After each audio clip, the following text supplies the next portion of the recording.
all.aspx page में आए। चलिए एक नया स्ट्रिंग बनाते हैं हम। Dim my email as string is equal to ecubicle rafaeli@ecubicle.net मेरा ईमेल एड्रेस जो मैंने ऐड किया है।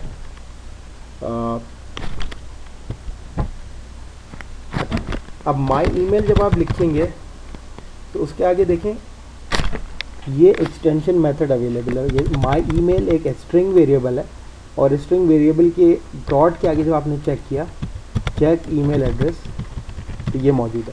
अमूमन ये फंक्शनैलिटी डॉट लिख के जो होती है ये ऑब्जेक्ट के मेंबर्स एक्सेस करने के लिए होती है, लेकिन यहाँ पे हमने ऑब्जेक्ट को ना तो एक्सटेंड किया क्लास को, ना हमने उसको रिकम्पाइल किया सिरे से, क्योंकि रिकम्पाइल तो हम कर ही नहीं सकते ना, हमारे पास .NET फ्रेमवर्क की जो क्लासेस है उसका सोर्स कोड तो है नहीं मौजूद, तो हमने एक्सटेंड भी नहीं किया, एक्सटेंड भी नहीं हो सकती, सील्ड क्लास है। लेकिन हमने फिर भी एक एक्सटेंशन मेथड हमने बना लिया जो कि डॉट ऑपरेटर लिख के एक्सेस हो सकता। अब इसको कैसे यूज़ करेंगे? Dot check email address, okay boolean हो रहा है, if my email address dot check email my email dot check email address, then response dot write the email address is valid,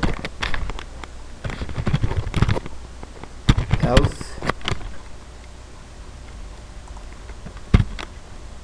इसी को यहीं से कॉपी कर लेते हैं,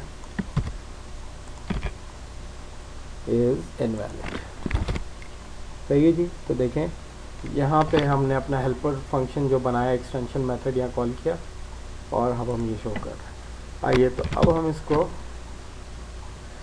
व्यू इन ब्राउज़र कर। अच्छा तो ये आप देखिए यहाँ पे लिखा है इसने the email address rafaeli@ecubicle.net is valid. Okay good. अच्छा अब हम एक इनकरेक्ट ईमेल लिखते हैं, फॉर्मेट हम गलत कर देते हैं, @ के साइन की जगह हम लगा देते हैं $। अब देखते हैं ये क्या होता है।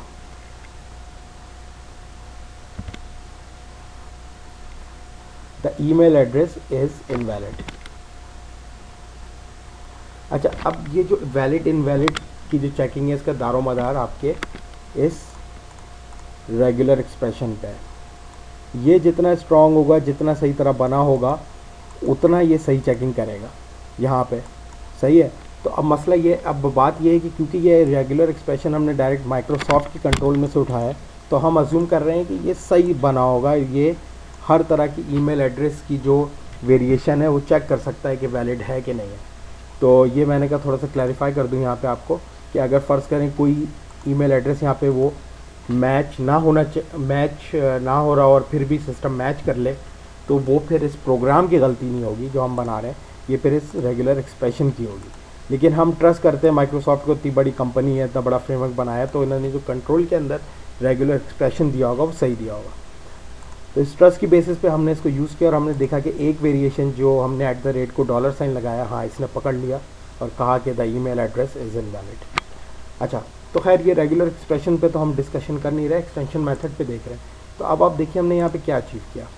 हमने बेसिकली क्या अचीव किया कि हमने एक हेल्पर फंक्शन अपने कोड में ऐड कर लिया। तो जब भी एक स्ट्रिंग का वेरिएबल बनेगा और अगर तो उस स्ट्रिंग के अंदर ईमेल एड्रेस स्टोर हो रहा है तो ईमेल एड्रेस को हम वेरीफाई कर सकते हैं कोड के अंदर, बजाय इसके कि हम बार बार वही कोड रिपीट करें या अलग से क्लास बनाए। तो आप देखिए हमने अपने स्ट्रिंग मेथड के साथ एक एक्सटेंशन मेथड दे दिया। तो अब जब भी स्ट्रिंग का एक वेरिएबल डिक्लेयर होगा उसके साथ चेक ईमेल एड्रेस का एक्सटेंशन मेथड मौजूद होगा जो कि आप यूज़ कर सकते हैं। इसका फ़ायदा ज़्यादातर वही है जब आपके पास हेल्पर फंक्शंस की क्लासेस मौजूद हों। पहले ज़माने में क्या होता था कि स्ट्रिंग को रिवर्स करना, सॉर्ट करना, एरे को, इस तरह की जो छोटी छोटी चीज़ें होती थी फ्रेमवर्क्स में बिल्ट इन नहीं होती थी, तो प्रोग्रामर्स को खुद लिखने पड़ते थे इस तरह के फंक्शन, और वो इस तरह के फंक्शंस को एक हेल्पर क्लास में कर लेते थे। तो जब भी इन फंक्शंस की ज़रूरत पड़ती थी, बजाय इसके कि बार बार ये कोड रिपीट करें, उस क्लास को इंपोर्ट करते थे अपनी एप्लीकेशन के अंदर और वो फंक्शंस यूज़ करते थे। तो यही फंक्शनैलिटी अब .NET फ्रेमवर्क के अंदर दे दी गई है कि आप एक्सटेंशन मेथड्स ऐड कर लें और उनको जब चाहे यूज़ कर लें। अब होगा क्या कि मैं एक एप्लीकेशन फर्स्ट करे बना रहा हूँ और उसमें एक यूज़र ने ईमेल एड्रेस एंटर करना है, तो हम किसी भी स्ट्रिंग वेरिएबल पे ये चीज़ मौजूद है। और डी और तो ये देखिए चेक ईमेल एड्रेस यहाँ पे मौजूद है। तो इसका सबसे बड़ा फ़ायदा तो यही है, क्योंकि स्ट्रिंग क्लास में हम ये फंक्शनैलिटी ऐड तो कर नहीं सकते इनहेरिट करके, लेकिन हमने फिर भी ये फंक्शनैलिटी ऐड कर दी है। और इस फंक्शनैलिटी को ऐड करने का जो तरीका है वो एक्सटेंशन मेथड्स का है। अच्छा, आइए अब हम एक और फंक्शन ऐड करते हैं डेट चेक करने का। आपको पता है कि यूएस में डेट फॉर्मेट अलग है और बाकी सारी दुनिया में अमूमन तौर से डेट फॉर्मेट अलग है। जो यूएस में यूज़ होता है मंथ, डेट, ईयर, बाकी दुनिया में पाकिस्तान में भी डेट, मंथ, ईयर। अब फ़र्ज़ करें हमने एक हेल्पर फंक्शन बनाना है कि अगर यूज़र डेट एंटर करे तो हम उसका फॉर्मेट चेक कर सकें। तो आइए हम देखते हैं क्या कर सकते हैं। और public function check date, input date as a string as boolean। अच्छा जी, इसको हम थोड़ा मॉडिफाई कर लेते हैं और इसमें हम मॉडिफिकेशन करते हैं चेक यूएस डेट। अच्छा, अब हमने रेगुलर एक्सप्रेशन लिखना होगा। ये रेगुलर एक्सप्रेशन मैं लिख चुका हूँ, इसको मैं अपनी दूसरी एप्लीकेशन से यहाँ पे कॉपी पेस्ट कर लूँगा। तो my date check as new regex, और ये पैटर्न भी हमने यहाँ पे डाल दिया।